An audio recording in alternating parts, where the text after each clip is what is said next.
There's always that worry. Hey, everyone. Speaking of always here, you're here right now. Thanks for joining us, people. Thanks for Ben friggin' Klepsig just commented. Thanks for being a part of this, Ben. As you know, we try to do this once a month. We had a hard month last month, deaths and stuff. But that being said, we are back at it, and we're drinking Whiskey Del Bac, excuse me, Islay Batch 2. That's the one that says rye barrels and doesn't have a batch number on the back. That's right. Yeah, batch number 2. If you were so kind enough to join us on Patreon at the $10 tier or more, you have a sample of this likely in your possession via courier. And so that is pretty dope.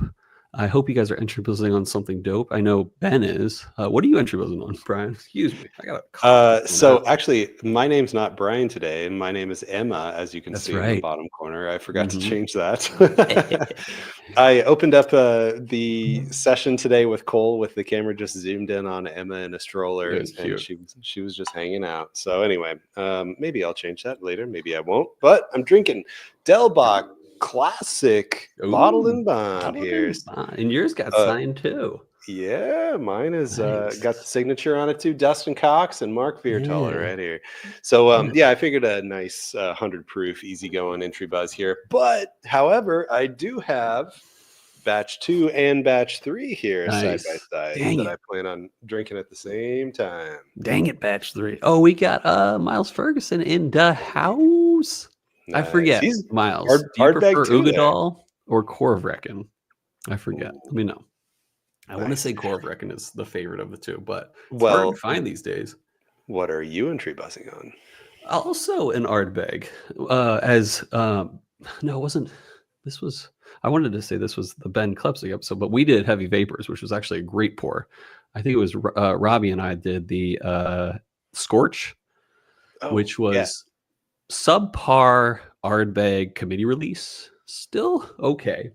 Yeah. Weird bitterness to it. I haven't even sipped it yet, but I have it poured in my hand. Let's go for it.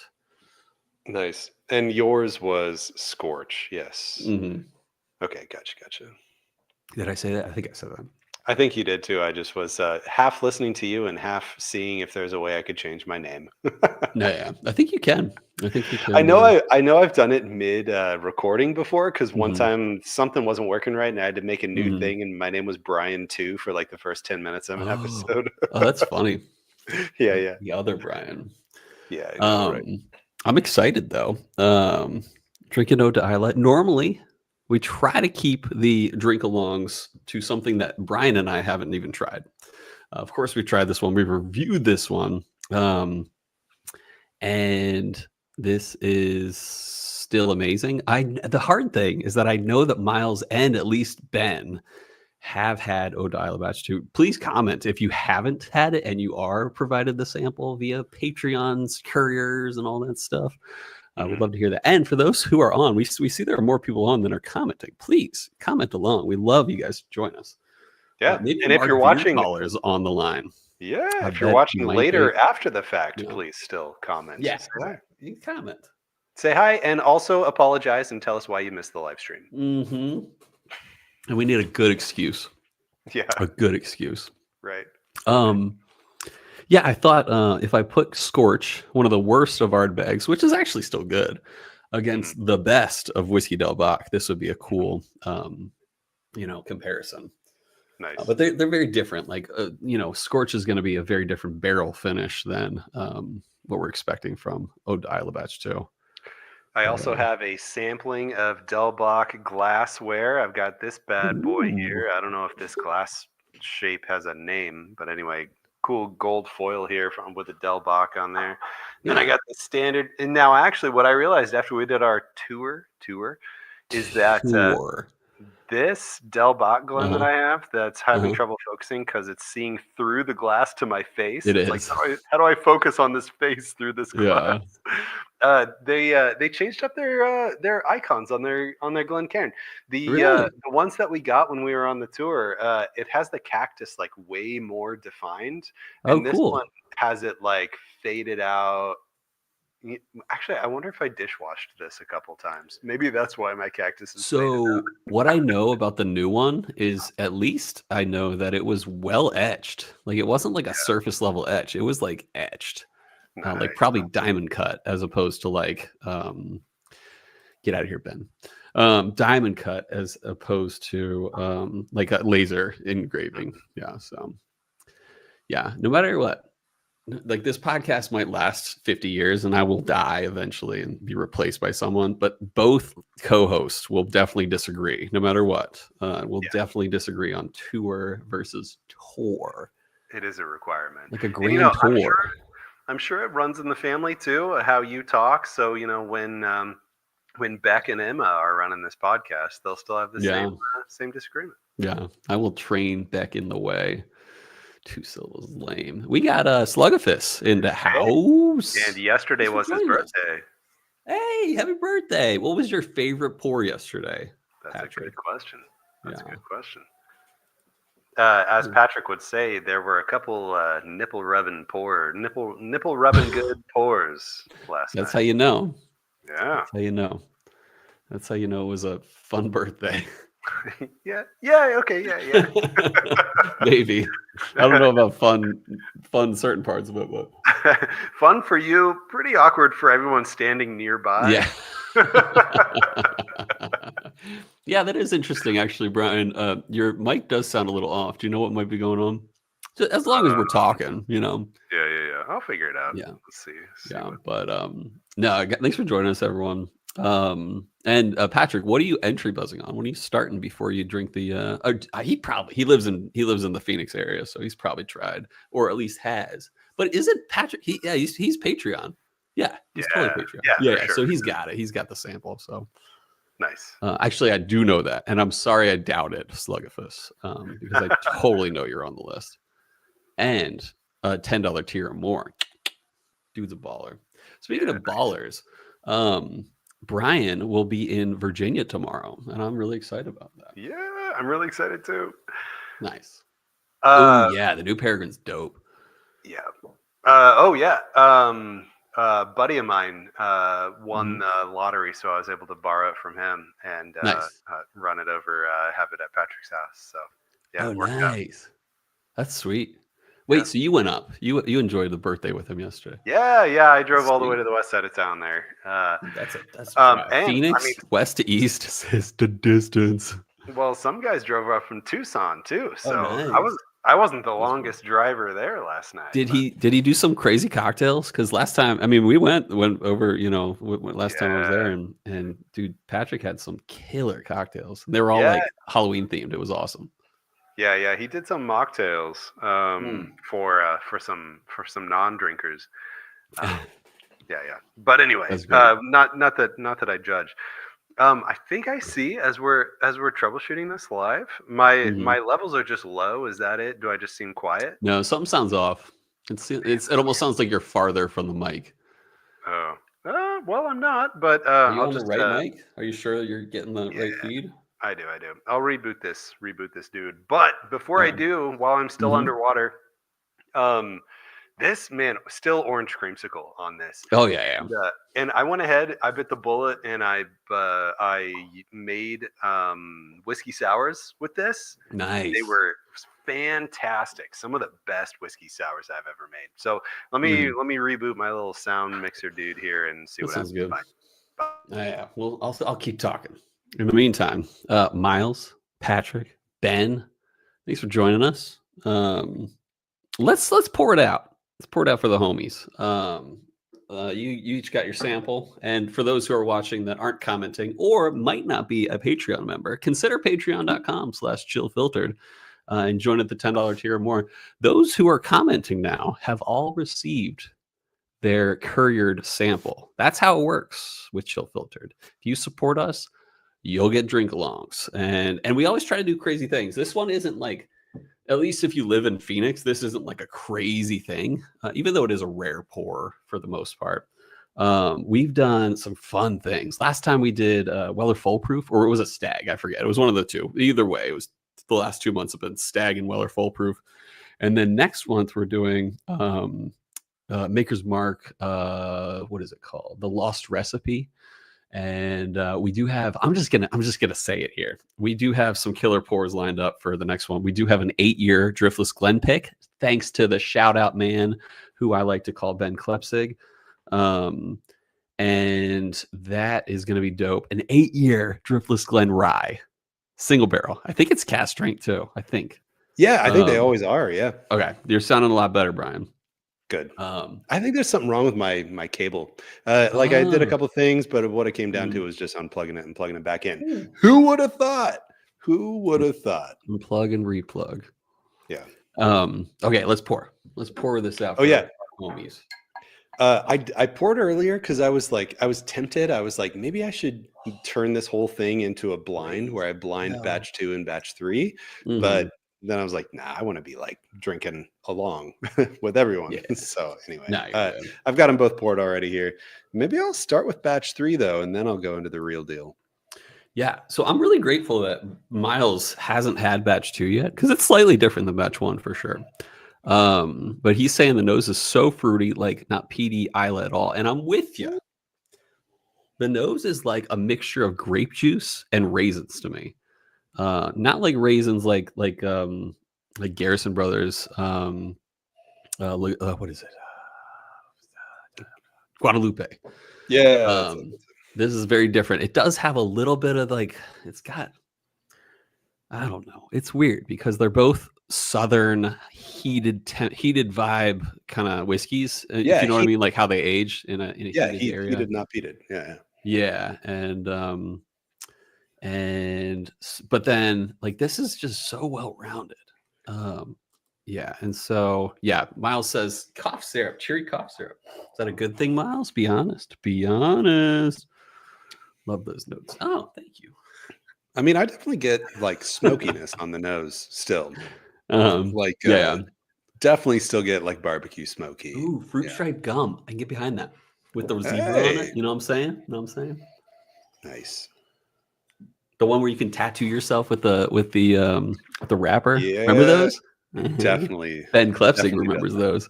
You know, I used to watch Family Guy, and there was this way old season where it like broke to the old Pepperidge Farm commercial, and this guy is like this old guy. He's like sitting he's like in the Amish country or something like that. He's like, remember those warm New England summers?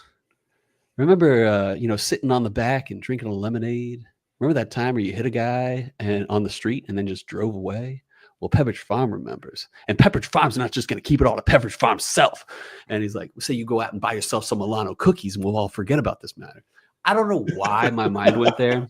Oh, because Ben Klepsig remembers. So, okay, now hold on. Do you really remember that from the episode? Because I've seen a lot of Family Guy. Yeah. I'm sure I saw that at some point. Yeah. But my only knowledge of this is like basically from the meme, because it's a straight up like, I didn't know, I'm remembering from the episode. I remember like watching that in high school. Wow. Yeah. I know it's a meme and I'm extremely familiar with it because I see it all the time. Pepperidge Farm. Really? But like, I don't remember it from an episode at all. It's too long. Is the meme the actual Pepperidge Farm or is it the Family Guy Pepperidge Farm? It's a still frame from the Family Guy episode. Okay. Gotcha. I can't believe you are not, I mean, you're meme man number one. Dude, I can't believe you're not familiar with the Pepperidge Farm meme. It's crazy. Yeah. I do love a good meme. My favorite meme I showed Brian the other day was the I can't even explain it. It's the basically Bane puts his hand on a guy's shoulder about to like break his neck, and that's like officially my favorite. Super casually. Yeah, he just like lays it on his shoulder. It's so good. Well, anyway, we're behind. I love that guy. He's like a classic bad guy in like so many movies. Oh yeah. You know who he is, right? I don't know his name, but yeah, he's in different roles, but he's always like a shady it's Ben guy. It's Ben Mendelsohn. Oh really? Ben Mendelsohn. Nice. Yeah. It's Ben Klepsig. Yeah. It's Ben friggin' Klepsig. Ben Mendelsohn. I'm gonna look this up. Ben. It's like there's an H in there somewhere in the there is. Sohn. He's probably like German or something. Yeah, you're right. I think that is him. Yeah, he's always a shady character. Okay, Are you sure? No, that's him. Yeah, that's totally him. Set the record for the longest live without streaming drinking deviation. Yeah. Like, probably. Meander. But our people love it. Ooh. Really good note, Ben. Cherry barbecue sauce. I get behind that. For sure. Let's say Slugifus says the nose to me is like raisins and juicy fruit, like the one gum that loses. Yeah. In 2.4 seconds. Really Highland type nose. I'm with you on the Highland, but like a very finished or like Oloroso or like even just the sherry finished Highland. I'm behind that for sure. I do feel like Ben Klepsig remembers the OG Pepperidge Farm commercial. Nice. I do feel like I'm not well versed in scotches too much, but it's smokier than I remember Highlands being to me. On the palate or on the nose? Palate. Oh yeah. This on the palate, I am getting little tobacco. That's not the first primary note, but I am getting a lot of tobacco on this one. Good cigar tobacco, but in a very good way. The fruity notes definitely are there. I would say more grape juice than raisins on the palate, even though there are both. I've digged it. I mean, I've given this a very high score in the past then. And think it's great. I think I gave this like a 9.65 last time. I don't know if I stick to that, but it is 9+ easily, especially for like this is like a 2 year, less than 2 year product, and they're killing it over at Whiskey Del Bac. Is it? Well, their typical age for Dorado is 14 months, but it's in that warm New England summer. You know what I'm talking about? New England. No, I'm talking about the other opposite of New England. Like you can't get much further opposite than New England than Tucson. But it's warm. Anyway, yeah, there's like a thicker, like sugary backbone to this that like all the notes ride on top of. Like it keeps the viscosity high, keeps like a nice thick sweet like backbone for this that everything just rides on top of. And the smokiness, the fruitiness, it all rides on top of this. Where like if that sweet, thicker backbone wasn't there, this would totally fall flat. So I'm really glad that it's got like I agree with that. Like sustenance in it.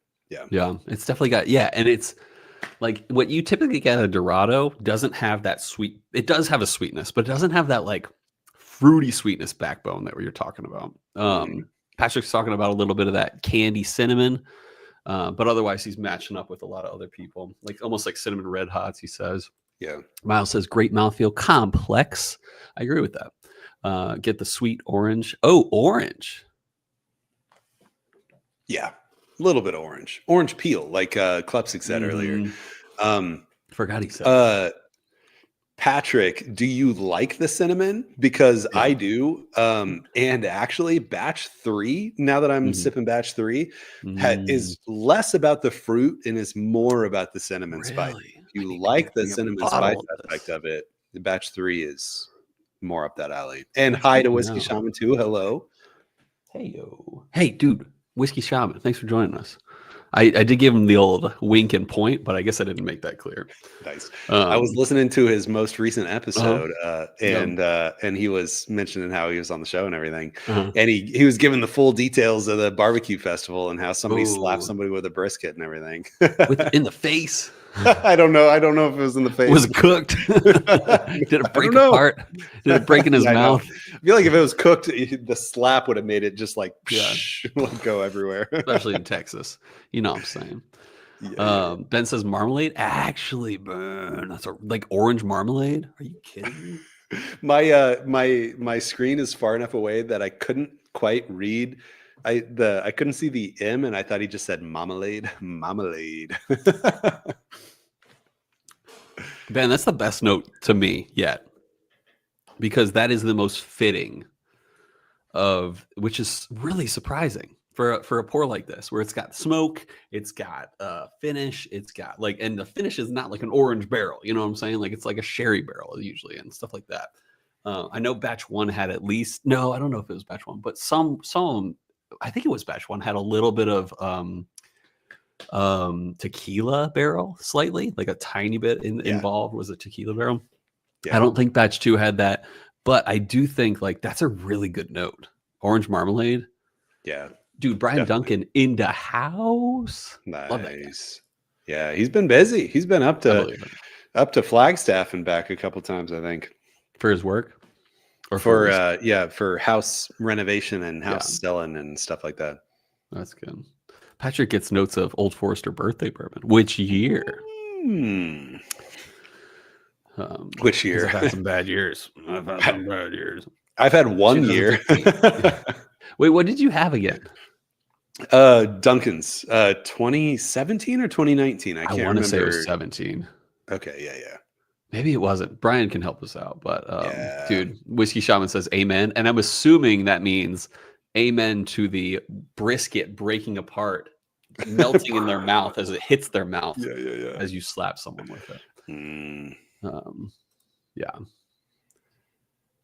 I want to be slapped with a brisket. I didn't even catch that. Heck yeah. I know. It's like open your mouth as wide as you can. It's a fun time. That's great. Yeah. Ben says marmalade has that thick, sweet, and slightly bitter orange peel, which is 100% true. Sure. It was 17, says Brian.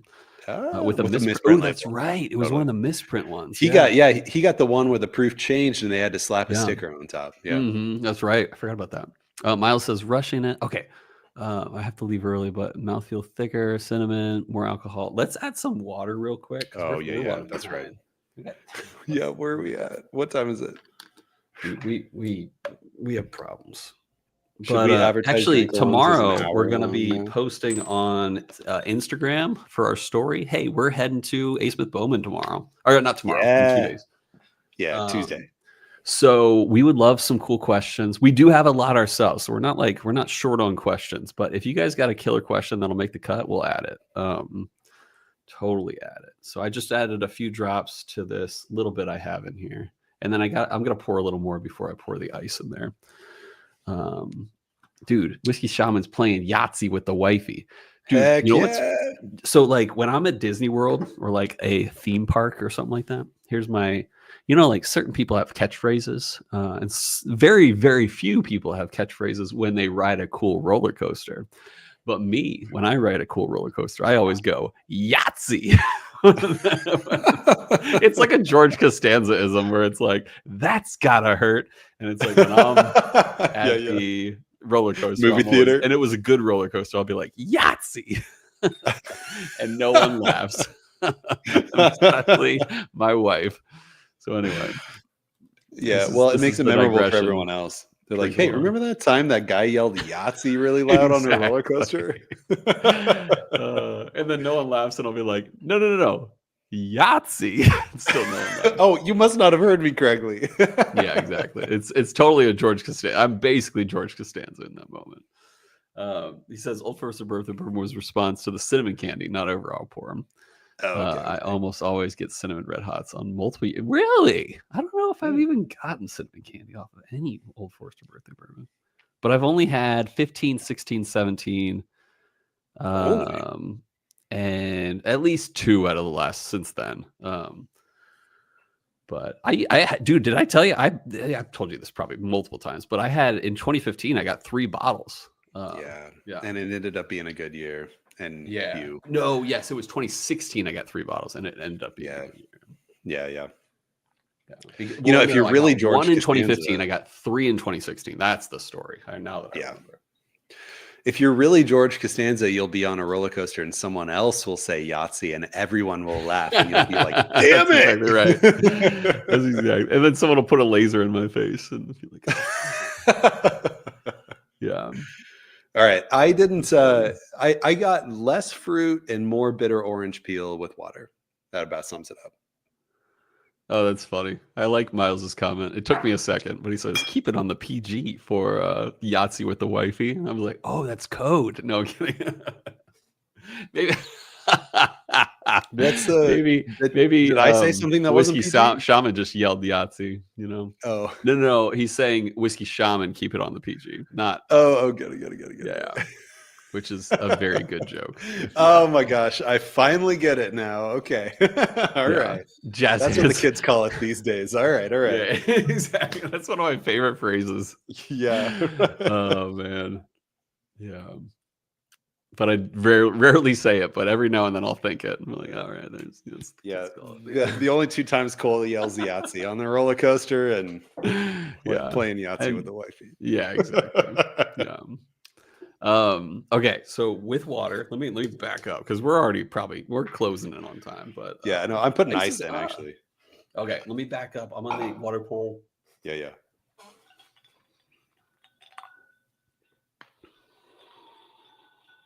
Marmalade turns into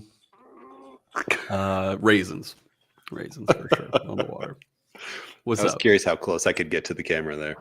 Oh, I didn't even look. My eyes were dude closed. I was like all the way up here. Look. What? Oh, that's good. Whew. Ooh, here's a pro move. Add your ice before adding your whiskey. It's not a pro move. It's just a weird move. You know, I heard the proest move is to take a piece of ice, bite off a chunk, yell fire in the hole, and then a chunk of it out. And then grab whatever's left in your mouth sloppily and throw it in there. Shout out to Robbie. What a baller. Hope he's watching right now. You know what? I bet Robbie's wearing a Del Bac hat right now. Yeah, we got him one. Signed by Dustin Cox and Mark, or I think just Mark Beard. Dude, that's so cool. I didn't even realize it was signed by him. That's so cool. Making that whiskey dizzy, making that ice dizzy, and then letting the whiskey make out with it. That's how it works, right? Yahtzee. Sure. Yeah, Yahtzee. So, yes. I don't know what Ben's saying nope to, but it's something legit. Yeah, definitely. Ben, I had a dude reach out recently today, and he was like, where should I go in Madison, or where should I go in Wisconsin? I'm like, if you're in Madison, go to Steve's on University and then go to Cask and Ale downtown, and you would appreciate that, for you are a Madison man, or at least a Madison area man, but I'm not going to dox him. All right, ice area man. Madison area man, raisin grapey. Yeah. Okay, so we're like maybe even this week, while Bryan and I are in person with each other, we'll push forward this Madison meetup this summer. We actually have a few dates that we're considering. We considered doing it a little earlier, but we think it's probably going to be about July. So prep yourselves. That means you, Ben. That means you, Miles. That means you. Yeah, start Bryan cleaning your house now, Ben. Yeah, exactly. Start cleaning. So I got like virtually zero sweet fruit with ice. Really? And it was all about smoke. Ew, it's different. It was all about spices. A little bit drier. Yeah. It was definitely like, it brought out a lot of the savoriness with ice, and all the fruit went away. It was nice. I enjoyed it. It was tasty, but I think I like all the fruit better and all the orange peel stuff. That's great.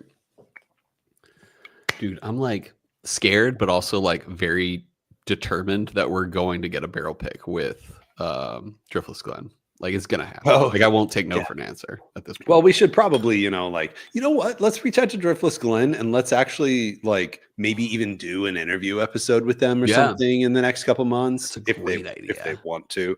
And then we can talk to them about the process, and we can talk to them about all that. So that way, at least it's been discussed before we just waltz in and be like, hey. Dude, you think like a genius. Dude's a genius. We got Jay Hose. That's Joel Bradbury in the house.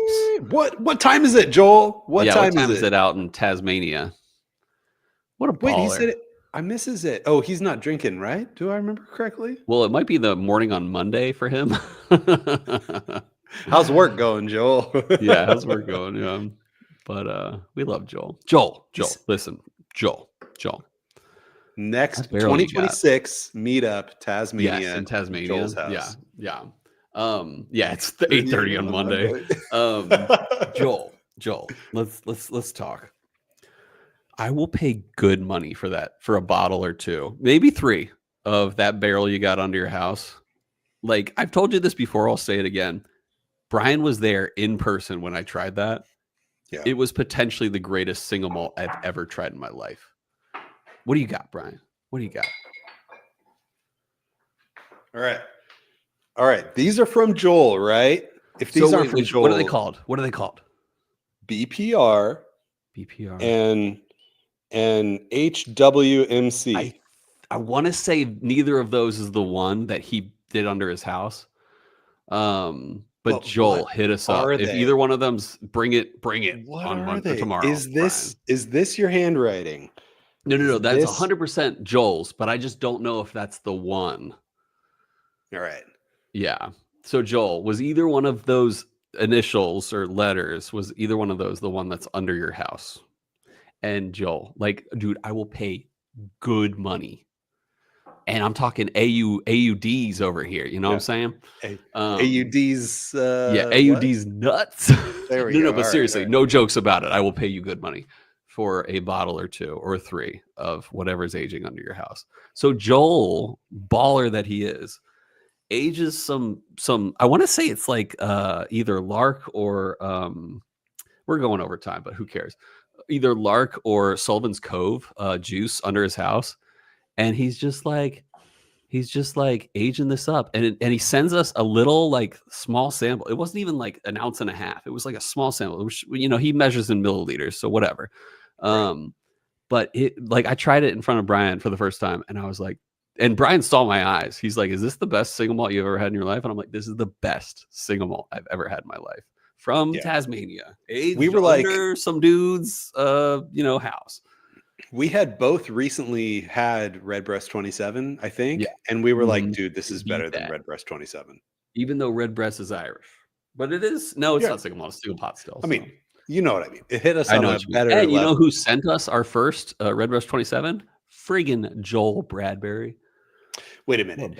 Is Redbreast 27 in Ireland on the exact opposite side of the earth as Tasmania? No, it's America. It's got to be America or Canada. It's Hobart. Okay, either way, that's Tasmanian juice. But either way, I mean, they're all Tasmanian. Lark and Sullivan's Cove and Hobart. Wait. So, ruined to spoil. I think I might have ruined to spoil the part. Wait, you guys Tasmania speak. But Joel, while you're here, Joel, please chime in. Which one is either one of those your single malt, or either or both of them not? And HWMC. Homework and byproduct of BPR. Maybe he calls his house Pride Rock and it's below Pride Rock. So below Pride Rock. Yeah, exactly. Yeah, see, you can think faster than me. J-Hose is typing hard, but we don't care. Oh, I mean, he's probably on his phone. Yeah, exactly. It's like, I'm literally at work right now, guys. Yeah, that's probably what's happening too. Dude, I'm curious what Joel does. I think I ruined it. Oh, you think you ruined the barrel? Well, pull it.